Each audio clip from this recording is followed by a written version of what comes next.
do let me know during the session if something goes wrong with the sound or the image, obviously. So what we're going to do is we're actually going to start back on our mats. It'd be useful to have, sorry, on our back, I should say, on our mats. But it'd be useful to have a belt at hand. And we're going to come into semi-supine. Okay. Just check everything's all right there. Okay. Great. Yeah, so we're going to start off fairly gently, but as I said, we are going to come up onto the feet. So yeah, it's a fairly straightforward kind of line of inspiration. I thought, you know, I wanted to work with what we'd call the adductors. So it's like the inner legs and opening. And a lot of yoga poses do focus on that. My daughter, who's 7, so we taught a class together, which was completely nuts on Saturday with very young kids. It didn't really work with mums and young kids, but we did it together. She's got really obsessed with taking the legs really wide, you know, in Upavista Konasta. So we are going to do that pose. I've been trying to explain to her that, you know, your functional anatomy, so, you know, your structure, the structure of her hips is going to be different from her friends, but of course she's got into this thing of comparing, which is quite interesting that we do that, you know, because what we try to train in Bodhi Yoga is to really think about what your body can do and explore from there, rather than, oh, so she can open the legs really wide, I want to do that as well, but you could end up getting an injury. So I've been trying to explain that to her 7-year-old ambition. So we're going to work, yeah, try to work with your capacities, obviously. It's worth emphasizing again that point. So I'd like you to start off in semi-supine, bringing the soles of the feet to the floor, the knees over the ankles and hips, looking for a point of balance. Quality to rest your hands as well onto your lower belly even. I'm going to spend just a few moments connecting with the breath, but also a sense of your body. So whatever you've been doing,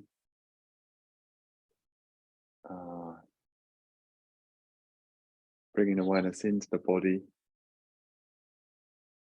Sometimes we can come to yoga and feel quite disconnected from the body, especially if you've been doing, you know, sort of a lot of outward activity. So we're going to generate some mindfulness. It's just also another point. I was talking to a friend today up in, this guy that lives up in Inverness in a cabin. He's a carpenter, a builder. So you'd think he'd be very connected with his body, but he's saying what's really been helping him over the winter, and he's been doing quite a lot of building jobs, is a couple of sessions of yoga, Wednesday and Thursday, with a teacher, really helping him connect with his body in a more healthful way.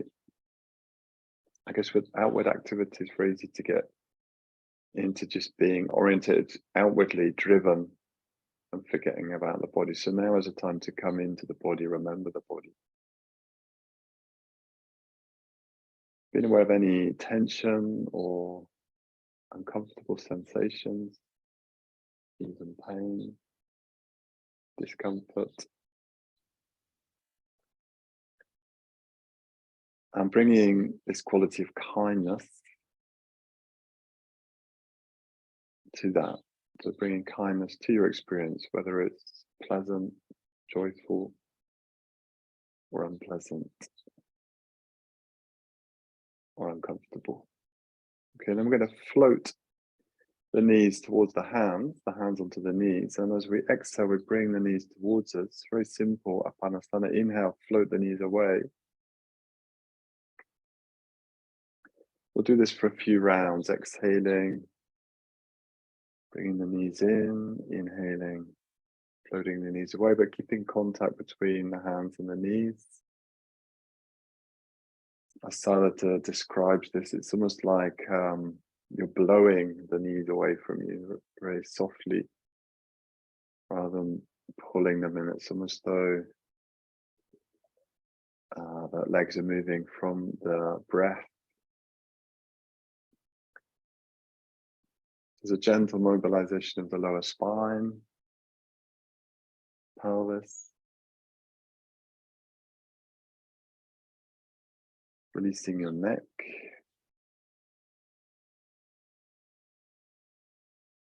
Okay, then feet to the floor. We need to place your right ankle just above your left knee, threading your right arm through the legs. We're going to take hold of the left shin or the back of the left leg. So this is going to work into the inner leg.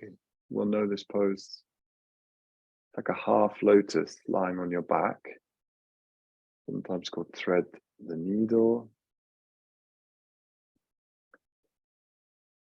So if you can release the shoulders, relax the neck, release the face, feeling that work on the inner leg. So we're going to really work into this area today. So you will feel that. Sort of going to work at that area, all sorts of different approaches, both strengthening and stretching, so toning and lengthening. This can be quite gentle, quite passive. You can soften the arms, soften the feet.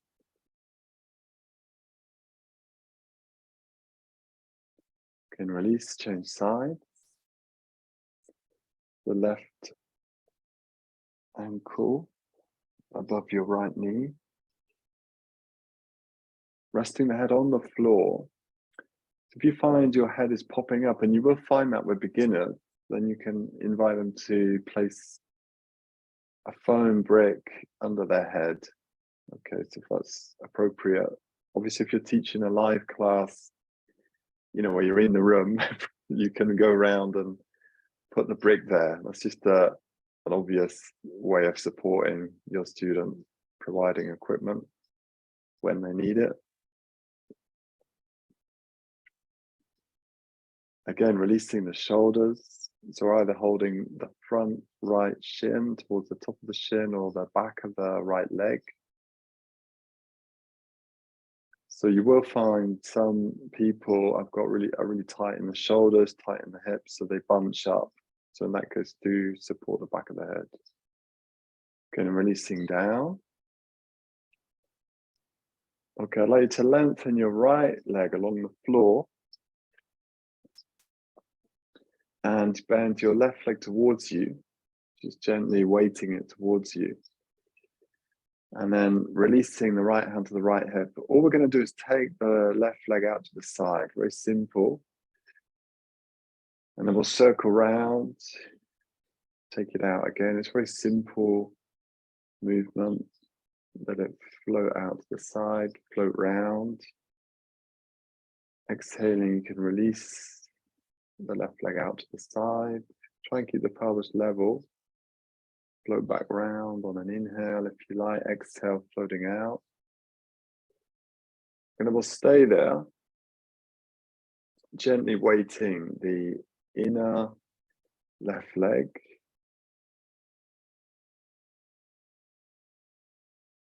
And release back to center. Extend your left leg along the floor. Bend your right leg towards you. And again, we float that out to the side. Just gonna move a little bit. Float that out to the side. Swing round. Back to center. And again, float out to the side. So we're trying to bring the knee towards us. But at the center, move it out to the side. Inhale. Back round to center, the sense of the pelvis level. Opening out to the right now. Inhale, swinging round. And then opening out once again. This time hold the position there. Again, feeling the inner legs close to the groin. Keeping the left leg slightly active. So it acts as an anchor, as a grounder. grounding action. Okay, then back to center. I want you to bring both soles of the feet to the floor. So we're into semi-supine, and take your strap. So you could do this without a strap if you didn't have one. Take the strap across the left foot and moving towards a straight leg with your left leg. We're going to keep the right leg in bent, solid foot on the floor in semi-supine. Taking hold of the belt just with your left hand and very gently. So as you take your right leg out to the side, you take your left leg out to the side. So we're opening across the groins. Obviously, it's more intense on the left side. You may or may not have a straight left leg. That's fine. So opening out to the side, but take your right leg also out to the side. The right, left leg out to the left. Breathe there. Static hold for a few breaths. Obviously, could be quite intense on the groins. Sense of the pelvis level. What I quite like to do, I don't know if you can see this very clearly, but I like to drop my left elbow to the floor. So my foot is hanging from the strap. So the left leg is hanging from the strap, but the left elbow is on the floor. So I'm bending the left arm. Okay, inhale back to center. I'm going to change round. I've got a bit more space. So both soles of the feet on the floor, semi-supine. Take the strap into your right foot. Moving the leg towards a straight leg. As I said, it's not set. You can go for a straight leg. If your leg goes straight, have it straight. If not, slightly bent. Take the strap just in the right hand. And then as you take your left leg out to the side, you take your right leg out to the side. And so you can drop your elbow, right elbow to the floor. Try and have a sense of the pelvis staying fairly neutral. Okay, so it stays centered. It will get pulled to the right. See if you can resist that pulling. Take the work more into the groin. Connecting with the sensations in the pelvis.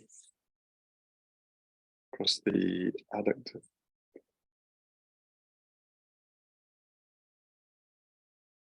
Connecting with the breath. Static hold. Exploring straightening the right leg.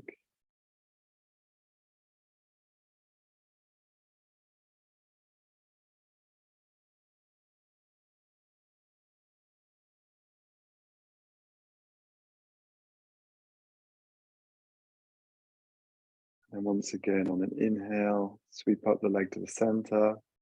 You can release the strap to one side. Semi-supine. And we'll come back into Apanasana, the first movement we did. So one hand on each knee, floating the knees towards you, floating the legs away, as though you're blowing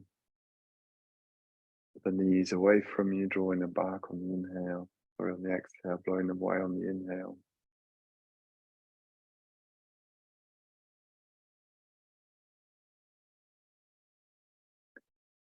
So it makes more sense when we're holding towards the legs to exhale, releasing the breath.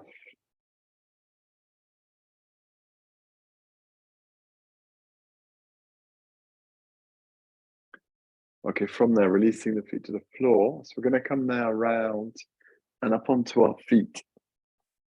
Okay, so that was a sort of preparation warm-up for the inner legs. So it's going to get a little bit more intense now. I'd like you to take your feet wide, but I've been working with this pose in a sort of very non-Iyengar way. Okay, so it's always an Iyengar. My Iyengar training is always a bit of a reference because it was my foundation training in the 90s, and I was doing it right up until 2000. Very committed Iyengar practitioner. So I want you to turn your feet out, okay, as much as you want to, that feels comfortable. So it allows the knees to bend in an easy way, okay? And we're going to extend the arms.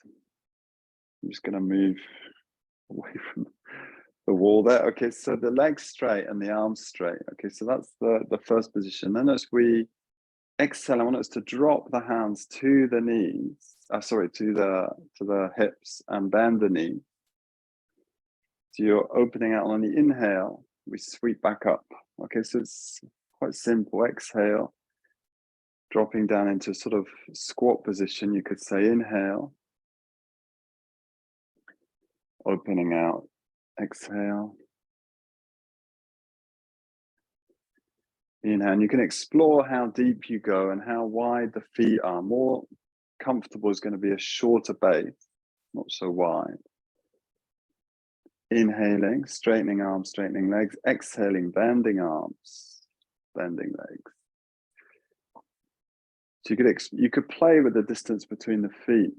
Okay, so going for a narrower base will feel more comfortable, maybe more control.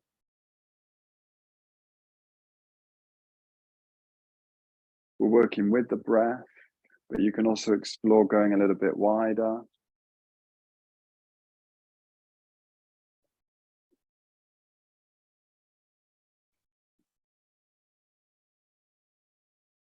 Okay, next time we come down into the exhale position, hold there, breathe there. Extending through your spine. I want you to keep the legs as they are, take the arms up. It's just going to get quite intense. And then as though we're going to pushing two walls away from us. You can turn your palms outwards, pushing two walls away from you, bending the knees. It's going to generate quite a lot of heat in the inner legs. Hold that position for a moment. Extending through the arms, and then exhale, release forwards, fingertips underneath the shoulders, and you can adjust now your feet parallel, so more classic position for the feet. Exhale, release towards your legs, and allow the upper body to hang towards straight legs. Breathe there, connecting with the breath, releasing the neck, releasing the crown of the head towards the floor, spreading the toes. Sense of feet now parallel. That will give the sense of opening across the back of the body. It's as though you're almost separating the sitting bones and opening across the sacrum.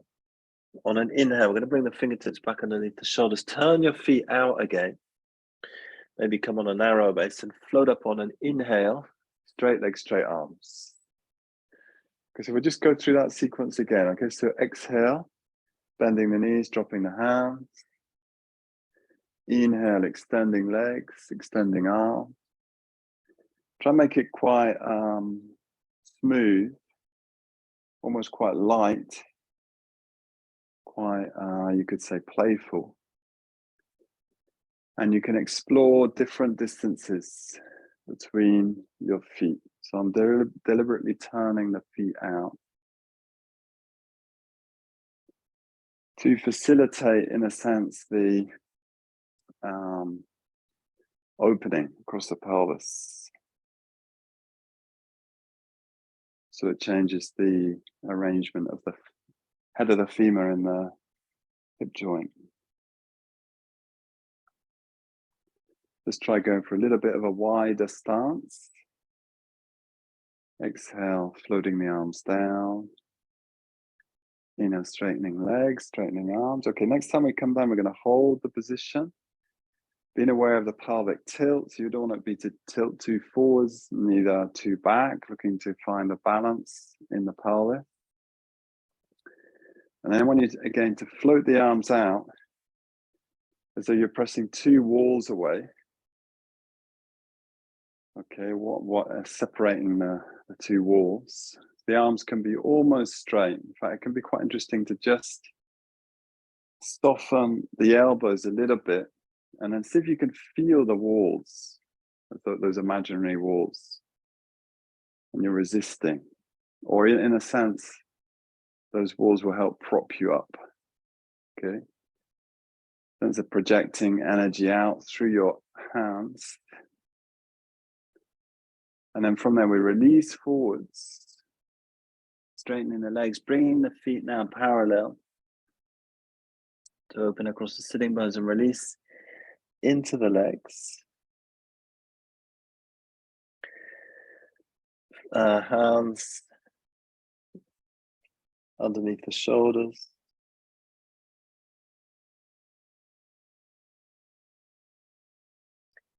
Breathing now.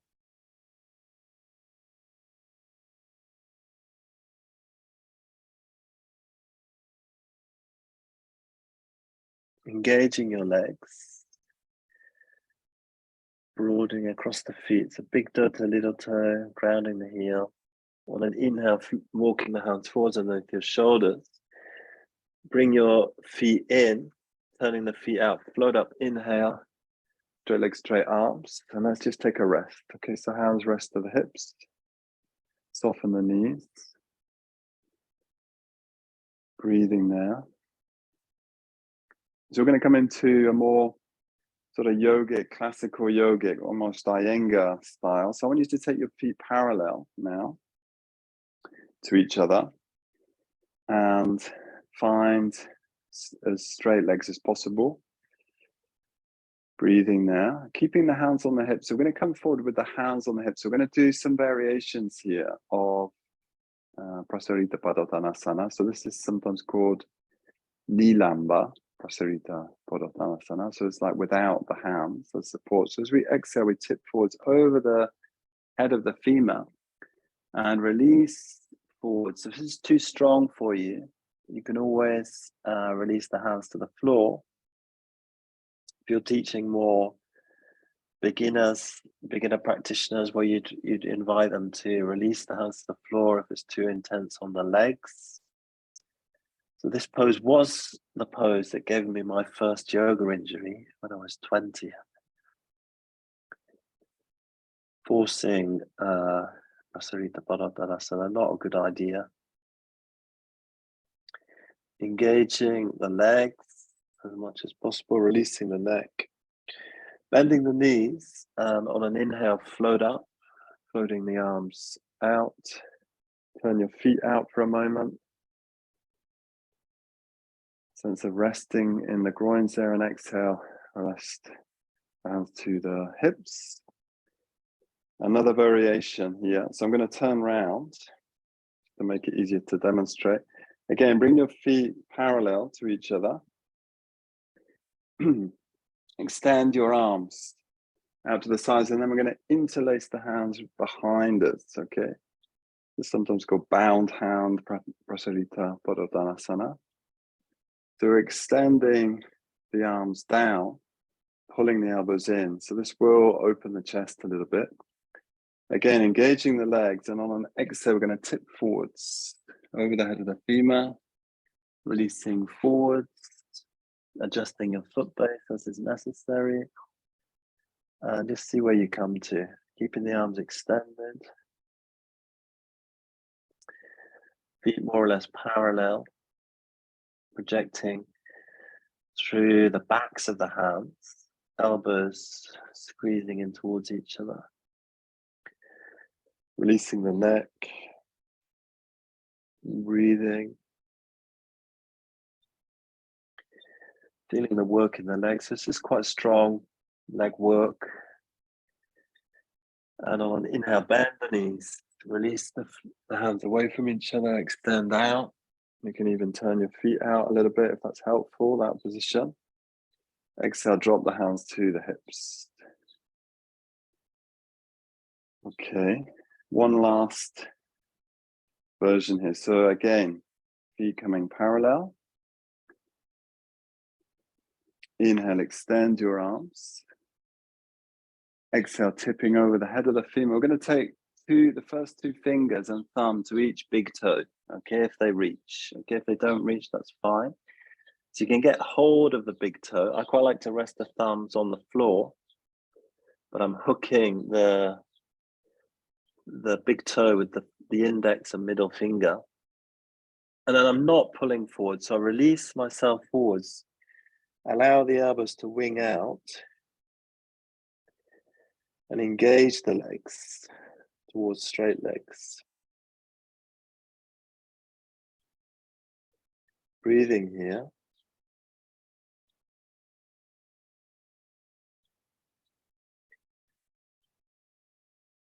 Again, releasing the neck. Might be helpful to close the eyes and feeling where the pose is most challenging. Is it the legs? Is it the groins? Is there a sense of holding on in other parts of the body? The image that I quite like for this pose is the legs are firm and the upper body is like fluid, like water. So it's almost like if you can imagine a waterfall. So you've got the rock face, which is the legs, and then the upper body is flowing over that rock face. So the upper body is flowing over the legs. We're releasing. Elbows going wide. Okay, so from there, again, you can walk your feet in, floating the arms up, turning out the feet. Exhale. So I want you to turn around now to come into standing. So you've got your sort of short end of the mat in front of you, and just come into standing Tadasana for a moment. So I've got my feet separate underneath each hip. Might feel a little bit taller now, growing the spine. So we're going to take this leg work into a pose that's called Malasana, or the knot. But it's basically the squat position. I think it's a really useful pose. I think it's a good practice to sort of incorporate into your daily movements. So we're going to start off by taking the feet a little bit wider. So I think it'll be helpful for me to turn towards you, but you whichever way you look, that's fine. Okay, so we're going to take the feet a little bit wider and turn the feet out again.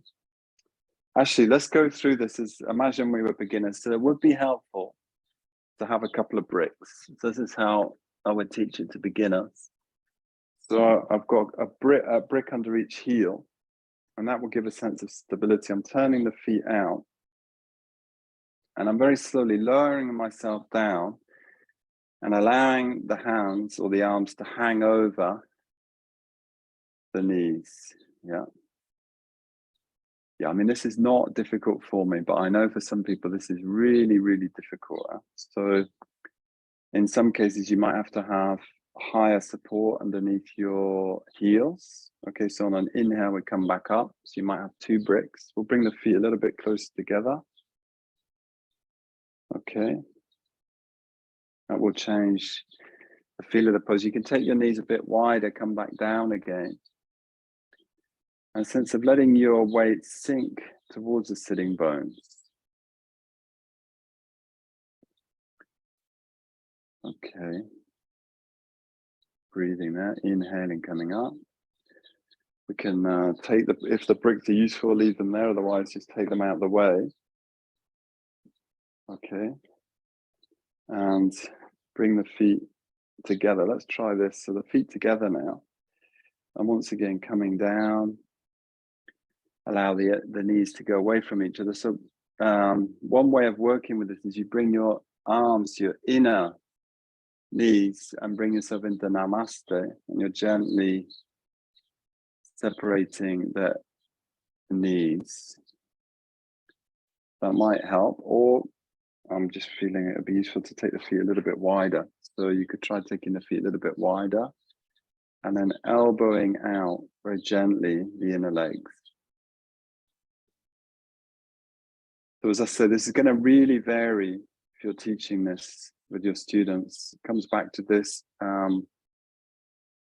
business, partly a functional anatomy. So everybody's hips are different, but also just their flexibility is going to be really variable. It's not something we habitually do, this position, but it's said to be really beneficial for the hips, hip area and the lower back. Okay, and then coming up again, we'll just try one last version of this. We'll see how we get on with that. So I'm going to turn sideways. So yeah, this will be helpful to have the feet more or less together. And again, dropping forwards. This is moving more towards the Iyengar style Malasana. So again, we take the elbows, the knees wide, and then we allow ourselves to come forwards. Okay, between the legs. It's like you're coming into a forward bend. And you can even take your hands back.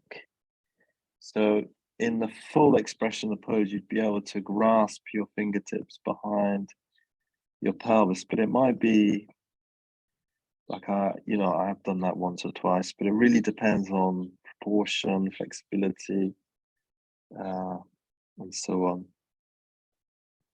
So it might be just simply enough to take the hands back. Okay, so you could explore connecting. It's just not going to happen in my case. So that becomes what's called the knot pose, or the garland pose, I think it's also called. So you're releasing the head forwards between the legs into a forward bend. You can look down towards your feet. Or again, close the eyes. So we're stretching out the lower spine here. Okay, then again, floating up. Carefully coming up. Come back into Tadasana for a moment, separating your feet, growing your spine, arms down by your side.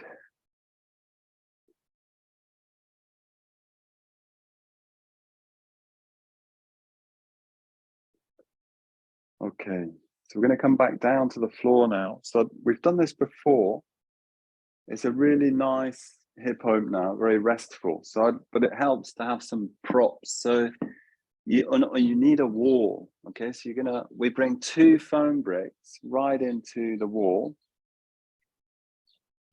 And ideally you've got a cork brick or a slightly wider brick.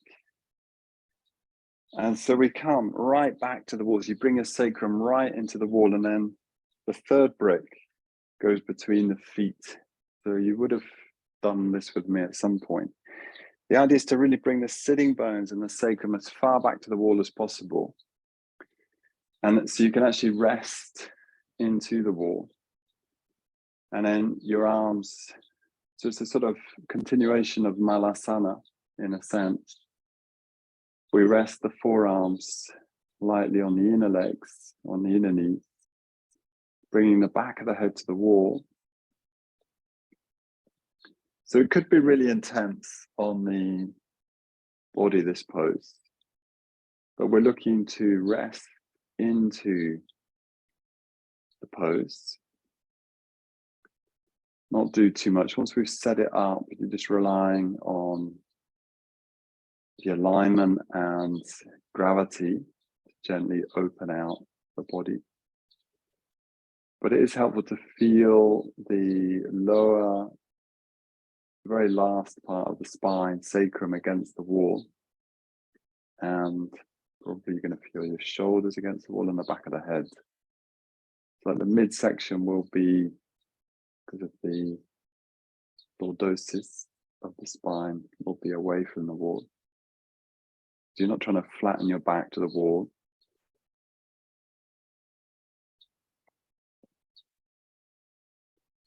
And we're resting into the vertical, so a sense of vertical alignment, but using the wall as a prop, as just like the 3rd prop, if you like. So you've got the bricks and the wall. So the feet can be actively working towards the middle brick, or you can be quite quiet in the feet. But the benefit comes from this pose of being here for a while, so the connective tissue matrix starts to open up a bit.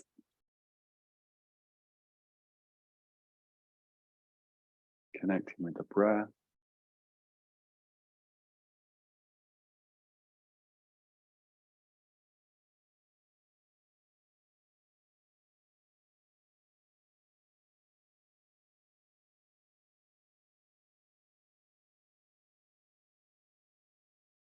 Just listening to your body, listening to the space around you. aware of the room that you're in.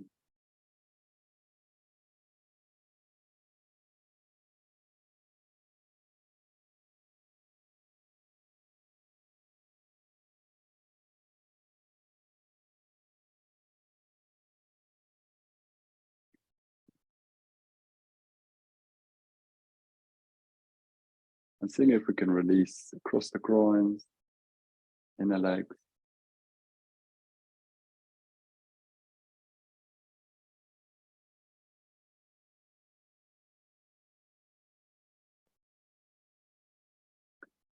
Staying connected with our own body. However it is. Quality of kindness. Whether it's pleasant, we can enjoy that sense of what's called mudita, enjoyment. Or if there's unpleasant sensation, a sense of patience, gentleness.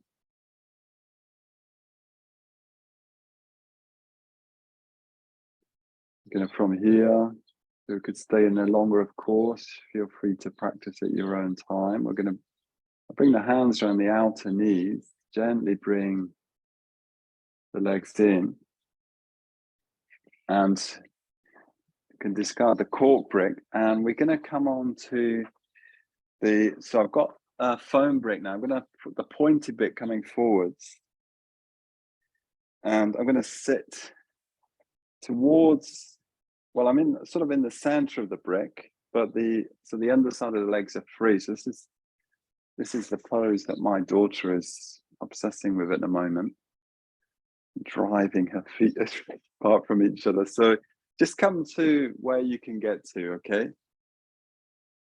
We're not 7 years old. Okay, so we're going to do, and it may or may not be useful to sit on a brick. So actually, I quite like to sit on the floor, to feel the floor. So, and it depends on your flexibility. So less flexibility, you might want to lift the pelvis a little bit. Okay, so we're going to do this in a dynamic fashion. We've done this again before, looking to more or less separate the legs evenly. Bringing your palms together into Namaste. On an inhale, we're going to sweep the arms up, reach up. And then on exhale, we're going to sweep forwards, keeping the legs engaged. Inhale, swing up to center, exhale, palms together. Once again, Namaste. Inhale, sweep up. Exhale, sweep out to the left or to the right. Inhale, arms up to center. Exhale, Namaste. Inhale, arms up to center. Looking up, exhale to the opposite side, keeping the legs active. Inhale, up to center. Exhale, Namaste. We're just going to do this a few times. Inhale up. Exhale forwards. Straight forwards. Inhale up. Exhale. Namaste. Inhale. Arms up. To the first side. Inhale up. Exhale. So at your own rhythm. Alternating between the two sides and the center. And we can work the legs, the sense of engaging the legs, especially as we exhale into the forward fold or to the lateral movement, slight lateral movement.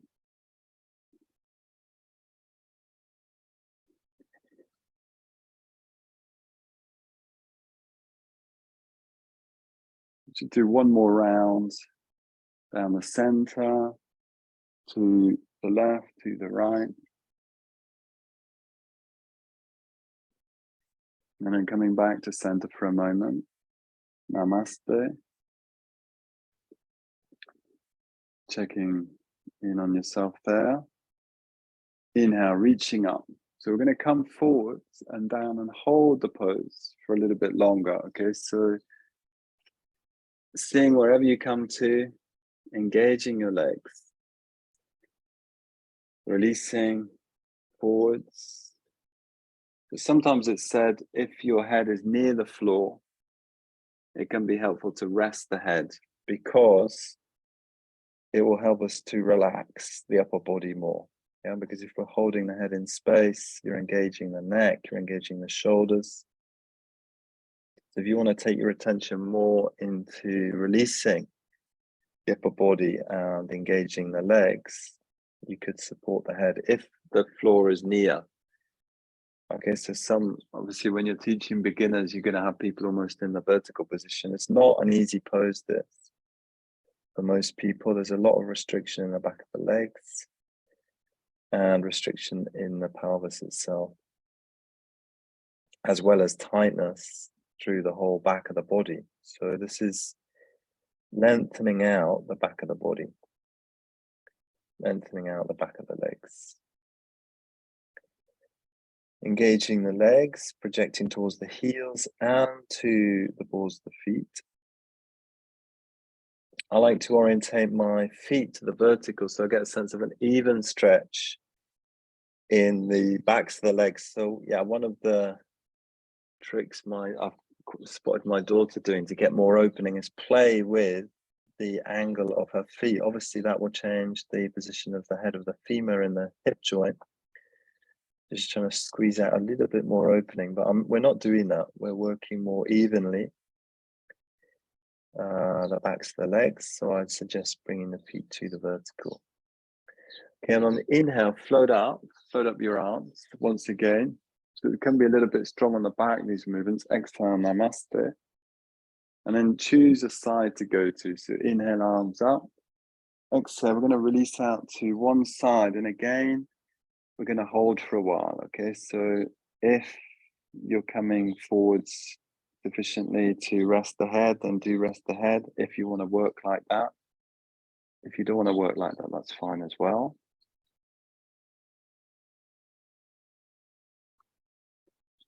So here, what you can do is think about the opposite leg, and you'll notice the sit bone wants to lift up. So just grounding. So that back leg, if you like, the opposite leg can be the grounder of the pose. So a sense of anchoring the pose. I'm going to my left, so my right leg is anchoring the pose, projecting through the right leg.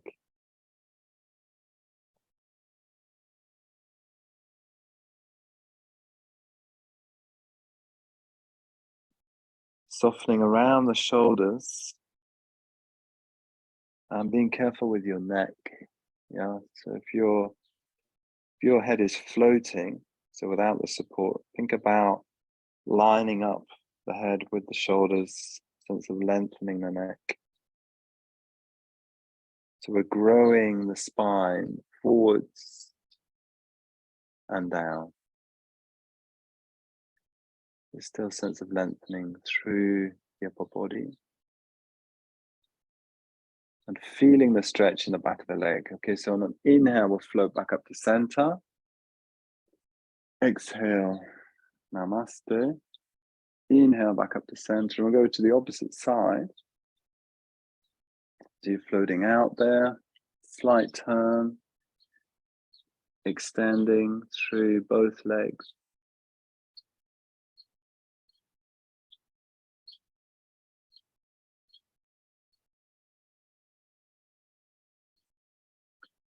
Projecting into the heels and to the balls of the feet. So one of the benefits of turning to the side is it lengthens one side of the body more. So like the back leg side gets lengthened out as you're pulling yourself around. You're doing a gentle stretch for the sort of lateral stretch, we could say. Yeah, the side body. Again, think about growing your spine. So you're lining up your spine towards the leg, growing the crown forwards and down.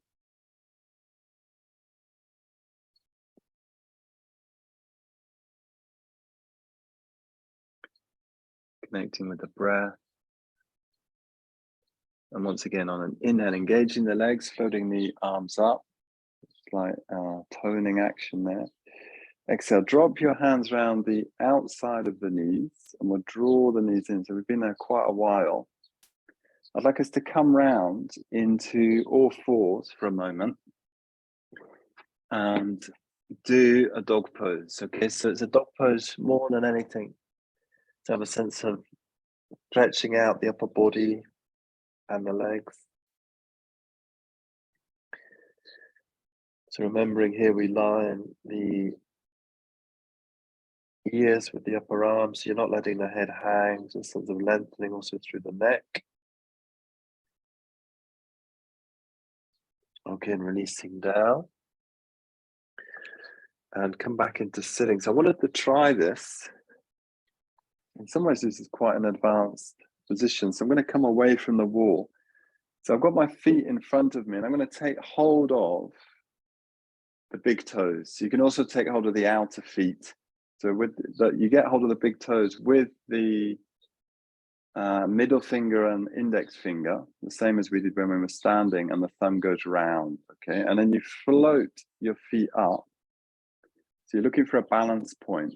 So that might be enough for some people.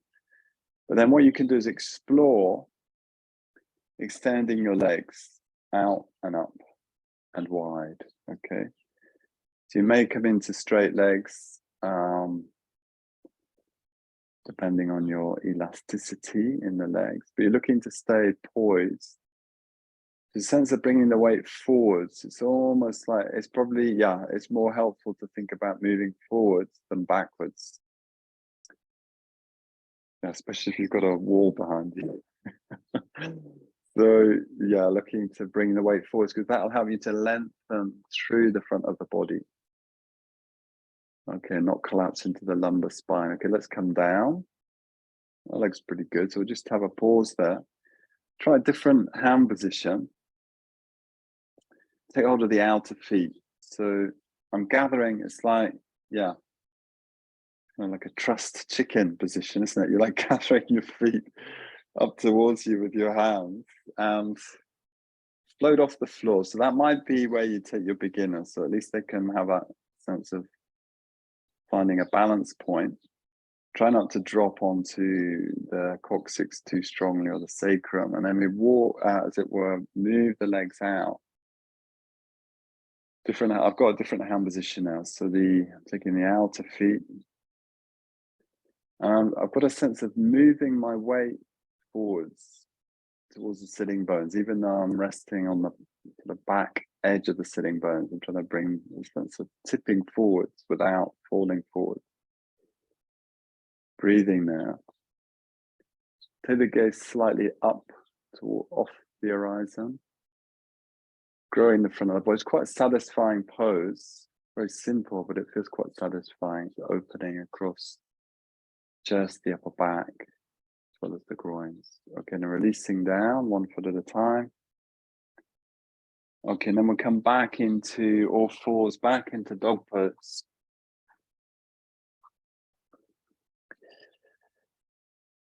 And open out the backs of the legs. Sense of lengthening through the side body. If you can, connecting with Mula and Uddiyana Bandha, sense of lengthening through the lower spine, upper back, broadening across the rib cage. Neck also long.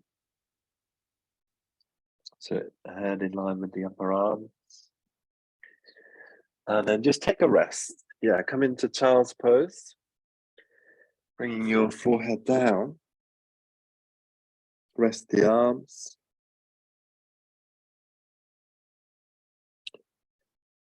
Connecting with the breath.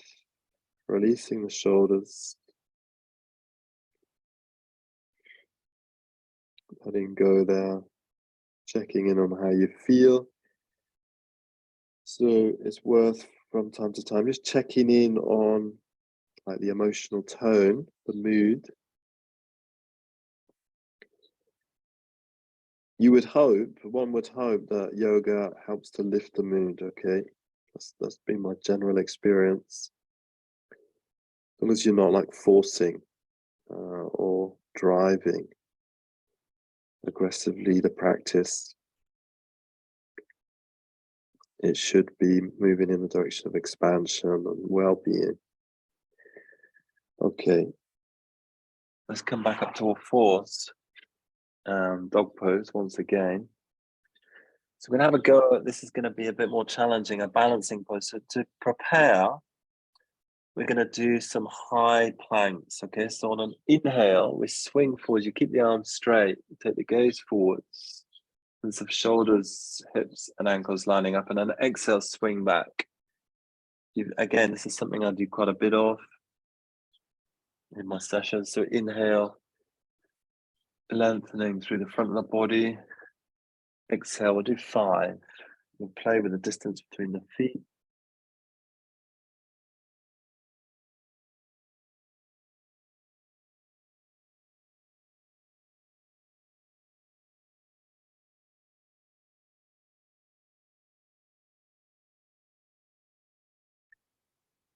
Okay, and then resting down.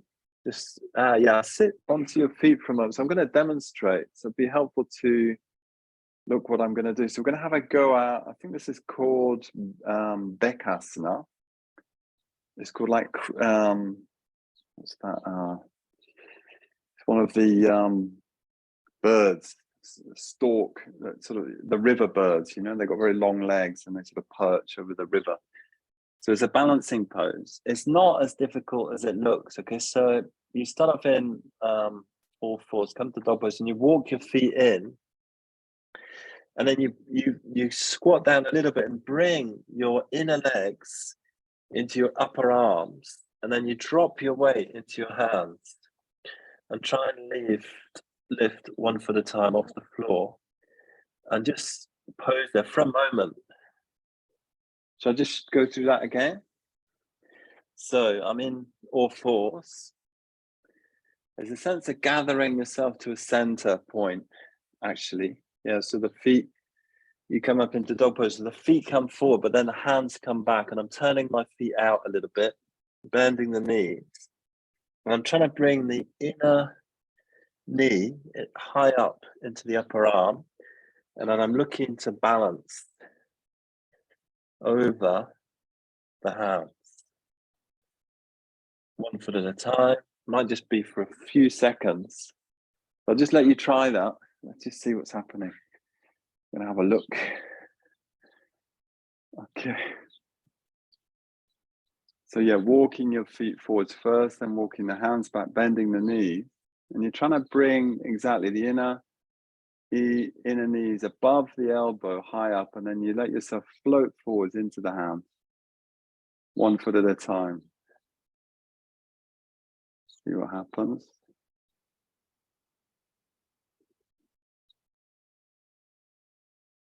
Yeah, there's something, sort of launching off there. Okay. That's it. Great. And then take a rest for a moment.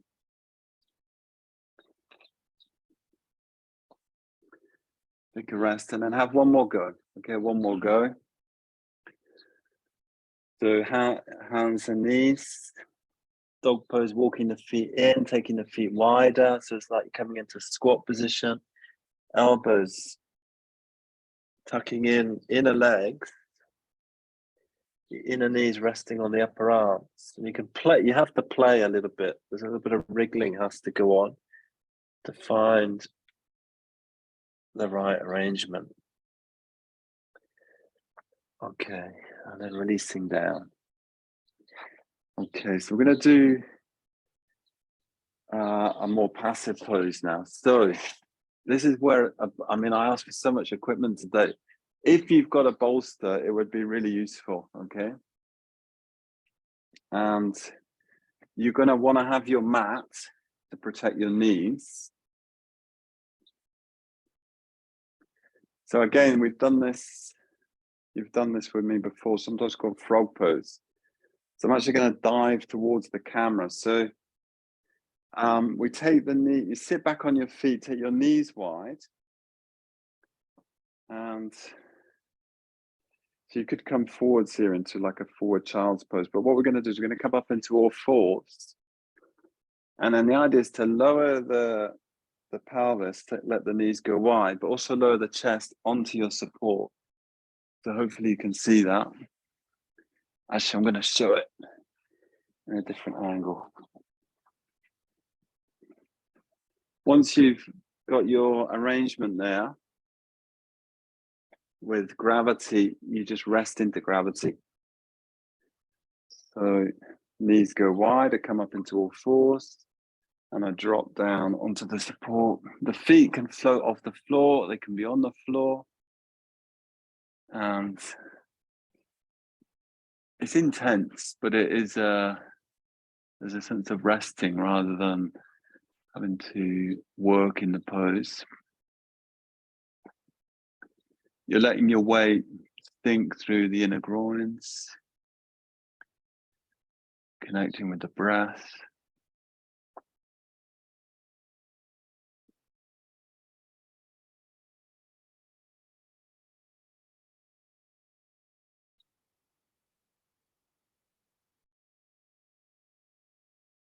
So if you can hold for a while, you can play with the position of the bolster if you're using a bolster. It's good to be able to find a position where you can rest your chin and therefore relax the neck. Okay, so I'm hooking my chin over the end of the bolsters. More restful for the neck, spine.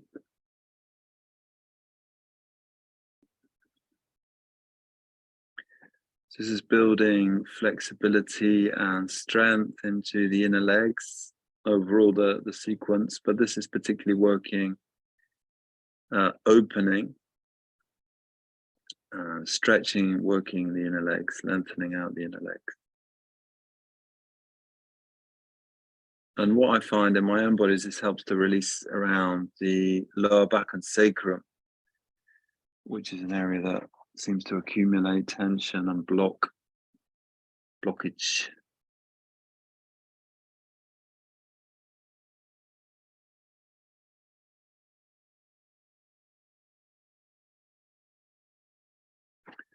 If you can, with each exhale, there's a sense of really releasing.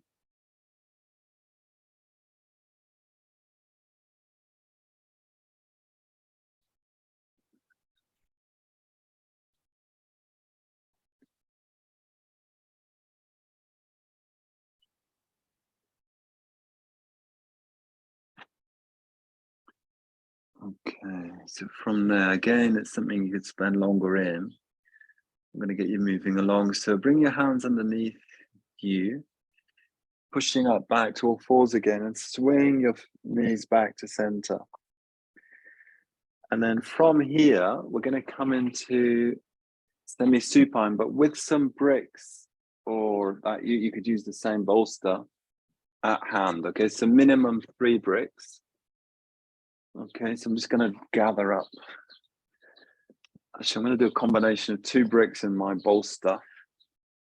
So we're going to come into semi-supine and bring the pelvis onto the bricks and come into like a supported version.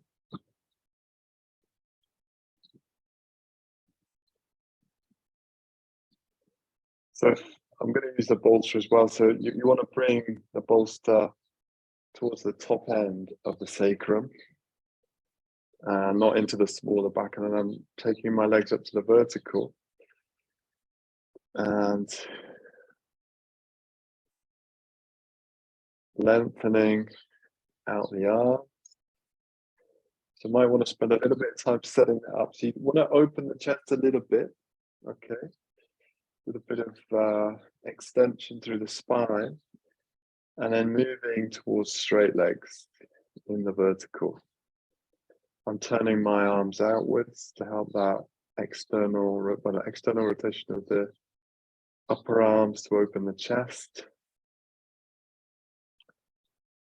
I'm not lifting the pelvis that high, so I've just got a couple of bricks with quite a thin bolster, small bolster. But the idea is to get the pelvis slightly higher than the shoulders. We move into and extension. So we've done quite a lot of forward folding in this sequence. So I wanted to include a little bit of extension of the spine as well, but in upside down position. Okay.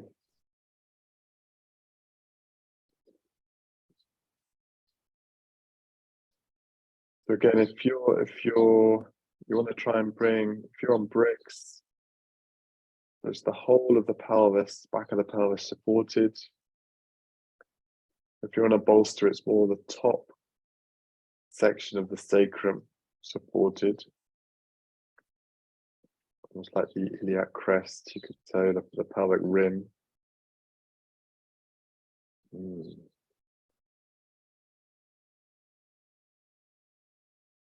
Okay, so I've not set myself up at all well here with the wall, so I'm going to just move around. But if you can take your legs wide, you can explore. Obviously here also, taking the legs wide. I'm just going to rearrange myself. So it's the same position that we've been doing, but now you've got gravity working through your inner legs. So it's worth exploring that. Okay. So I'm just gonna set myself up here. So you take your legs wide. This can also be done up against the wall. I'm sure you've done that with us at some point.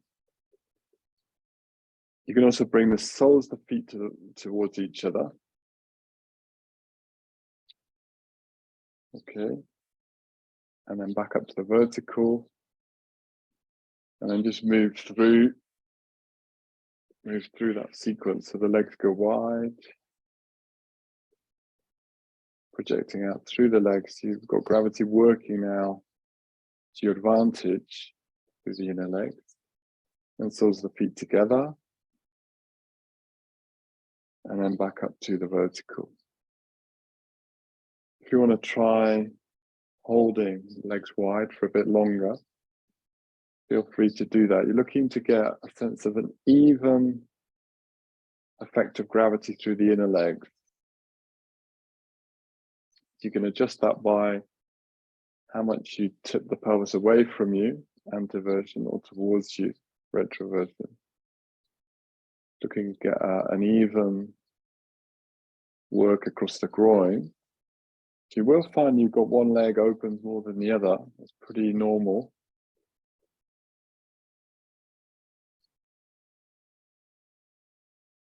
And with time,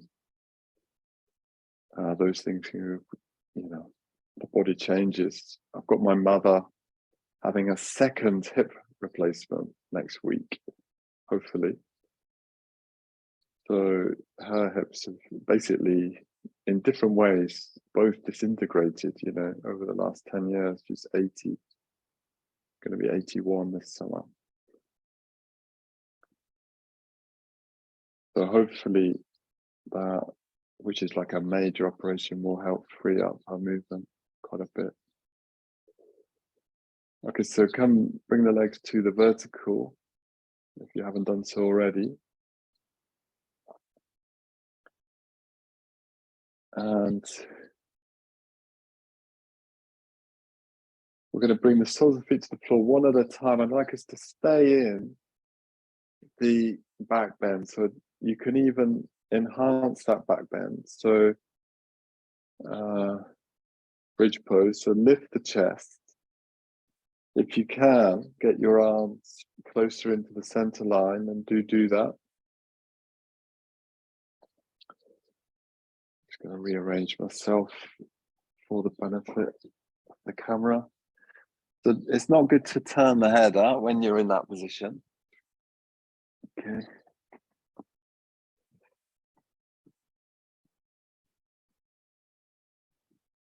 So it's a supported bridge.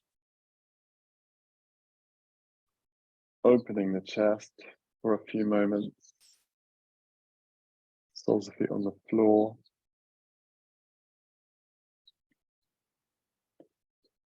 And then from there, we're going to lift the pelvis, remove your support, and come down once again to semi-supine. I'd like you to float your knees towards you. So we did this right at the beginning, okay? And sort of in the middle. So as you exhale, you're floating the knees towards you. Inhale, floating the knees away. So Apanasana, as it's called, 8 or 10 times.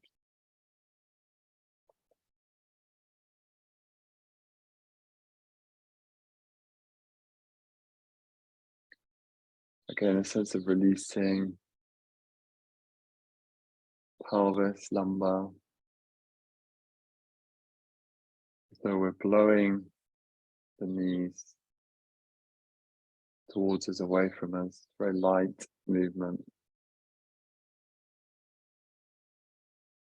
So deliberately making this gentle, emphasizing releasing.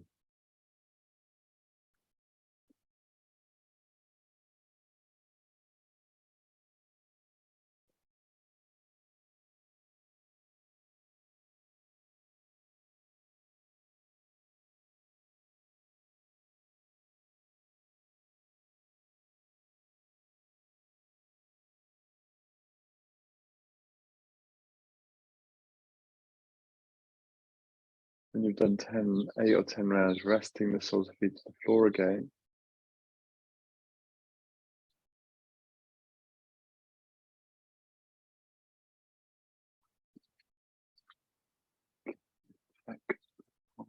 Wow.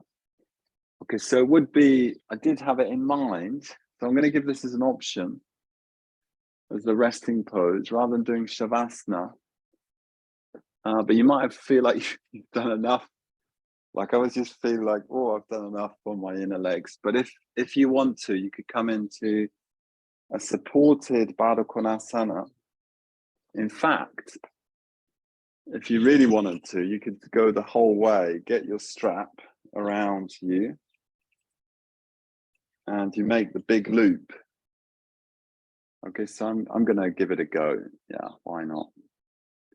So you make a big loop. The loop goes around the pelvic crest. The soles of the feet come together.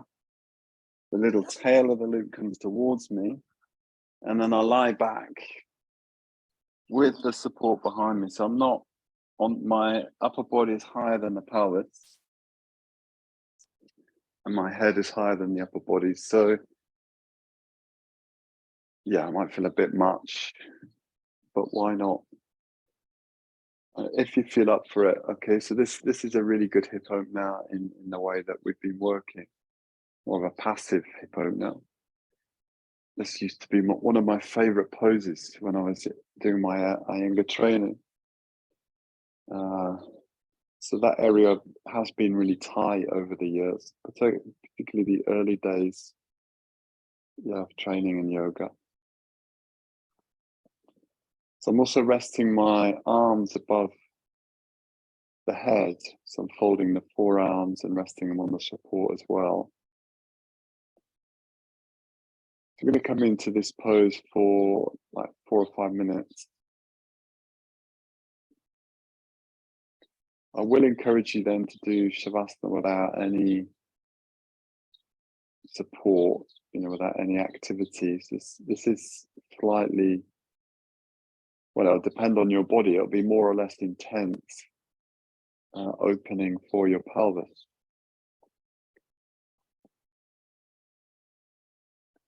Reconnecting with the breath.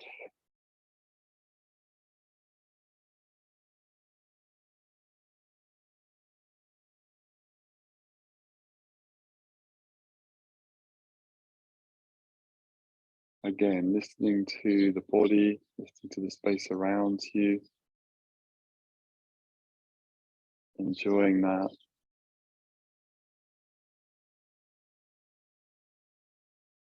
Observing any difference between your left and the right side. Left hip, right hip. Often the sensations in the body can be really quite different from your left to the right side.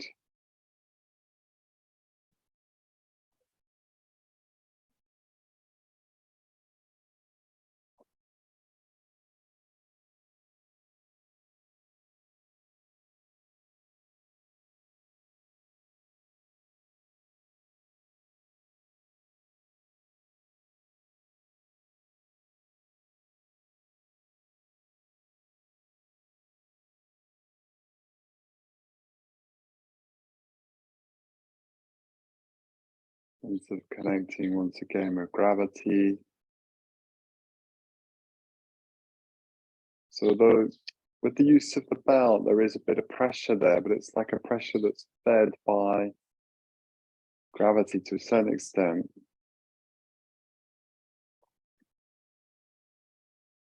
It's feeding into gravity, so it's gently pushing the inner legs towards the floor.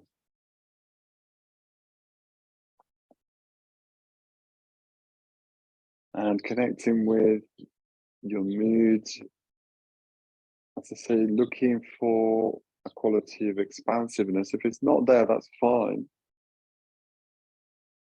And working with being patient with whatever state of mind is arising. So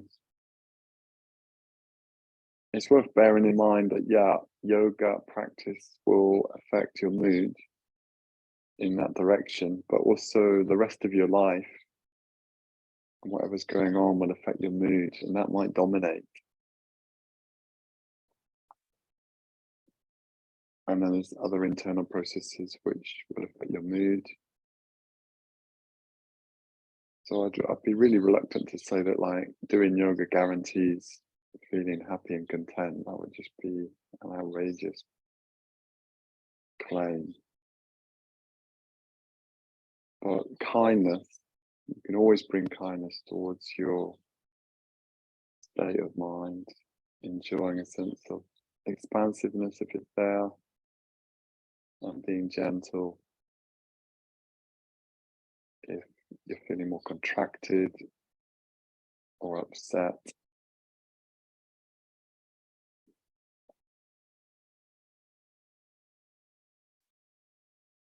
Or tired.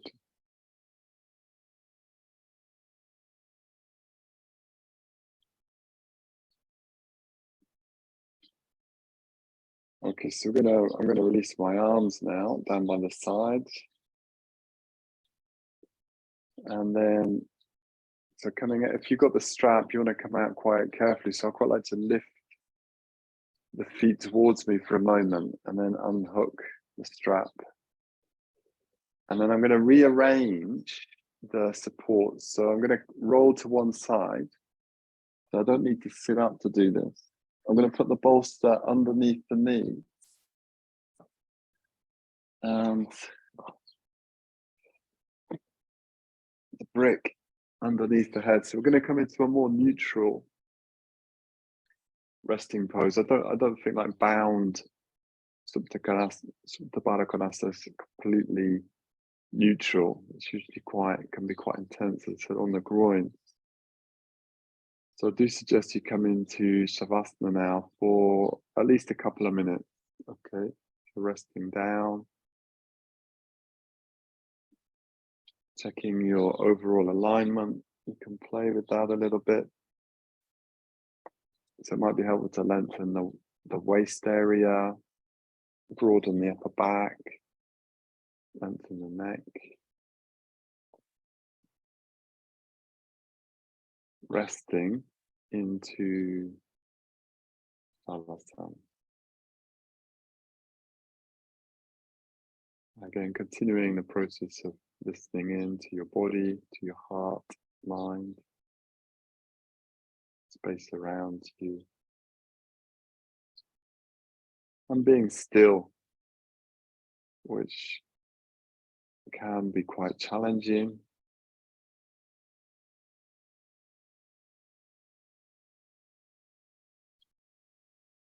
Although it's a skill that we can develop and maintain and acquire, training to be still and getting some benefits from that.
So do feel free to stay a little bit longer.